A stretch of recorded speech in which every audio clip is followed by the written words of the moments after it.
the fireworks shoot into the cold, dark night and light up the sky. Blue.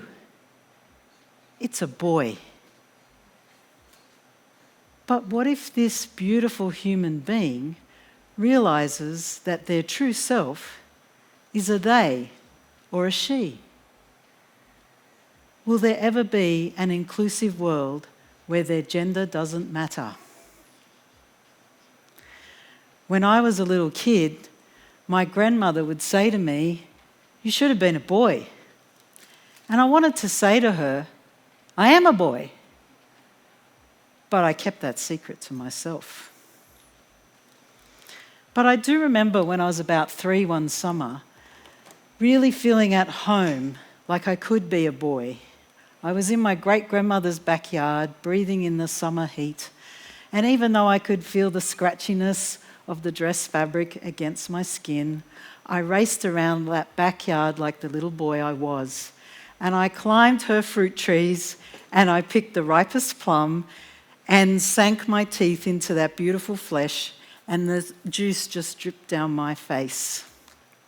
And my mother was mortified at my unladylike behaviour. Because at home I had to play with my dolls, and here's some socialisation for you. Put aprons on them for each day of the week. Monday was for washing, Tuesday was for baking. I think you did the ironing on Wednesday. But I found it so suffocating that I would run into our back shed and breathe in the smell of the motor fuel and the grass that was stuck on our lawnmower and grab the handles and pretend that I was my dad mowing the lawn. I was more than a tomboy, and that caused a lot of trouble in the family. And I wondered if there would ever be an inclusive world where gender diverse expression was accepted. I survived adolescence by escaping into the world of mathematics. There's no gender in maths, so no surprise it was my favourite subject. All those formulas, numbers, it was a great place to just be in my head. I didn't have to interact with any people. Because I found it really difficult living in this physical vehicle that I inhabit. But in my mind, it didn't exist. I just lived in my head and I had a male image of myself.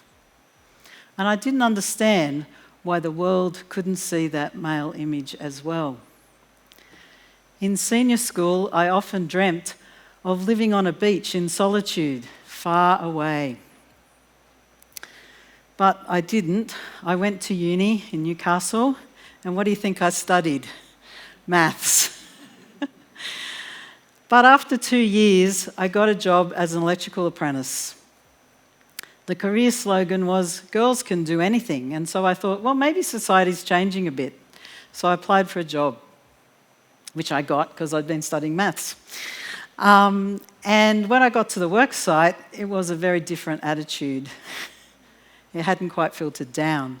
So while some of the guys I worked with were awesome and taught me really cool stuff, the majority of them accused me of stealing a man's job, which I thought was rather funny, given that they called me the lunch boy every day when they sent me to the shops to get their hot chips, pies and sausage rolls. But the hardest thing I've ever had to do in my life is to stay alive so each of my children could be born. As you've heard, I really struggled to exist in this physical vehicle, and then to be carrying a child as well was a head spin. It really did my head in, and I was in the depths of despair. I was trying to work out how I could live and still carry this child, even though that's not what I wanted to do. I knew I'd be a really great parent, and I was looking forward to that bit. It was just surviving to get there. And it's been the greatest privilege of my life, the most incredible part, to raise my 3 beautiful children. But it has come at a cost. I felt like I was in a no-win situation because my true self isn't how the world saw me when I became a parent. So I actually spent most of their childhood studying. They tease me about the eclectic collection of qualifications I have. You can talk to me about it after. But when I was asked what I did, I had the perfect word. I was a student. What a beautiful, non-gendered word, inclusive word to say. Student.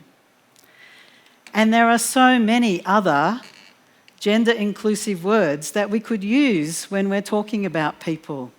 And I imagine what it'd be like to live in a world like that, where we use that language. And so life was in turmoil for me. I was in quite a black place. I was being a really great parent and enjoying that, but also had to try and find some peace within myself because society wasn't really ready for me to be who I am. Fortunately, I was able to go to therapy. And therapy is a great place to try things out. For me, it was a bit bittersweet because for 2 hours a week, I got to be Harry, and then for the rest of the week, sadly, I wasn't. But that little taste of what it was like gave me the courage to keep going. But the thing I was really afraid of was I might lose my family if I transitioned. Because back then, being transgender was classified as a mental illness. And I wasn't crazy. I just needed to be myself. I didn't need to be locked up. But I did know I was going to be okay. And I did need to know how I was going to keep a job because I'm the breadwinner in my family. So I had a lot of questions and a lot of pressure. But 4 years ago, I applied for a new job. And I was fortunate to win it. And then I called them back and said, could I come as Harry? And my new boss thought I was incredibly brave. And she said, I'll call you back. And half an hour later, she did. So I was like, phew. And she said, yep, we'd be really delighted if you came as Harry. So that was great that I got to start in a new job as Harry. And I don't think any of you can imagine, except for one friend who's here today, what it is like to be in a workplace where somebody calls you by your actual true self name and uses your pronouns every day. And I just wish that every transgender person got to have that experience in the workplace because it's really liberating when I can bring my whole self to work. I recently moved to a new team and I've had a very similar experience. So it can be done. But I also had some other changes I need to make. So one of them was I legally changed my name. I wasn't able to legally change my gender marker at that point because I'm married. And so I had to wait for Australia to vote yes in the marriage equality postal vote and then for the legislative changes to happen. And they did eventually. So I eventually got there. I do have an M on my birth certificate. And so I was very excited when I got my change of name certificate. And I went and got my driver's license changed straight away. And the person who was taking my photo was so excited for me. So I got on there with trepidation, but it was a great experience. And Medicare were all set up. Wow, the government, they were ready for me. That was awesome. Thanks, Julia Gillard. And I went to the bank, and they even changed my name on the joint accounts without joint signatures, so that was pretty cool too. But I went to the electricity company, and I'm like, oh no, you've got to close your account. It's like, what? We've had this account for 23 years. Yeah, no, you still got to close it. Oh, I felt like I was in a Monty Python sketch on repeat. And then the other change I needed to make to feel more like Harry was to have top surgery. This was a very long process to get approval for. I really had to fight for it. But it gave me a glimpse of what a world where trans people gender are accepted could be like. Because everyone on that medical team was on my side.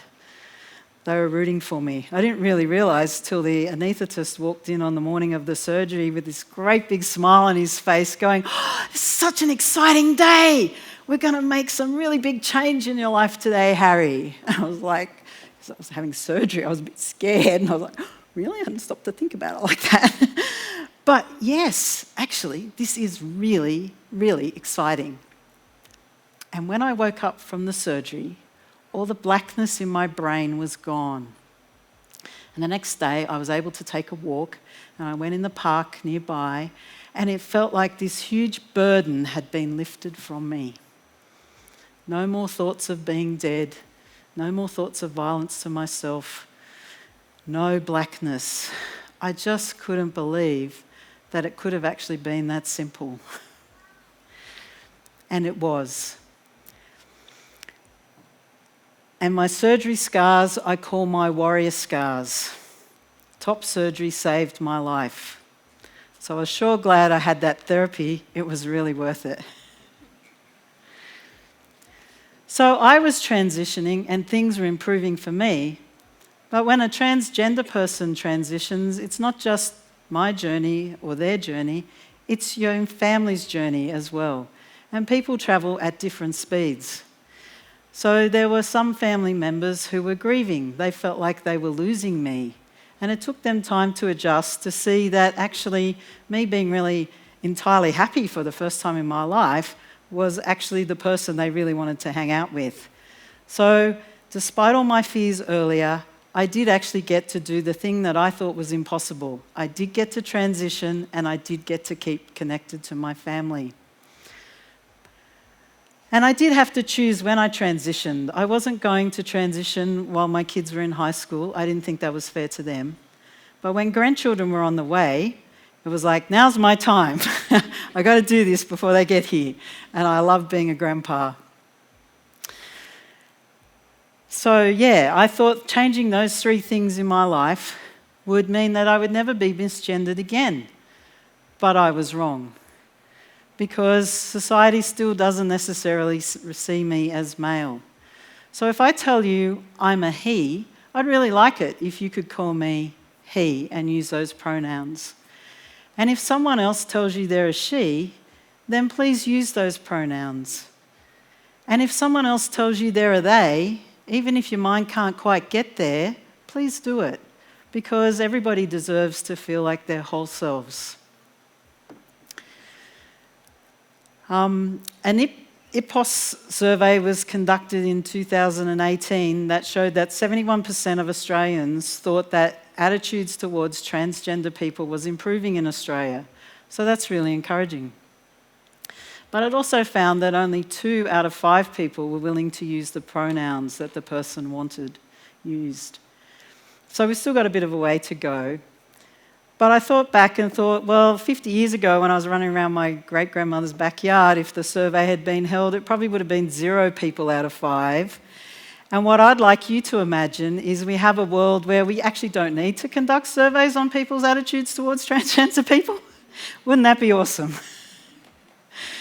So, and coming out is like something that happens and it can be a bit tricky. It gets a bit tiring and boring having to say, hi, I'm Harry, I'm trans, and pronouns are he and him, because most of you probably don't introduce yourselves that way, but shout out to the supportive allies who do, thank you.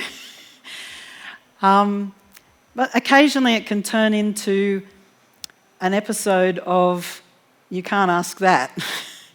And that's why it's a TV show, because you really shouldn't ask people those questions. But while I feel frustrated at times, I also feel incredibly optimistic and hopeful. Has my journey of transition been worth it? Absolutely. I am so full of joy at being my true self. And I also see that society is moving in the right direction, because my life is kind of paralleled in terms of when I was born. The positive steps that I'm seeing in society that are moving our society towards a more inclusive space. And I'd like to see that continue right through my life, because we'd all have such richer lives and more hopeful lives for all of us if we can be totally inclusive.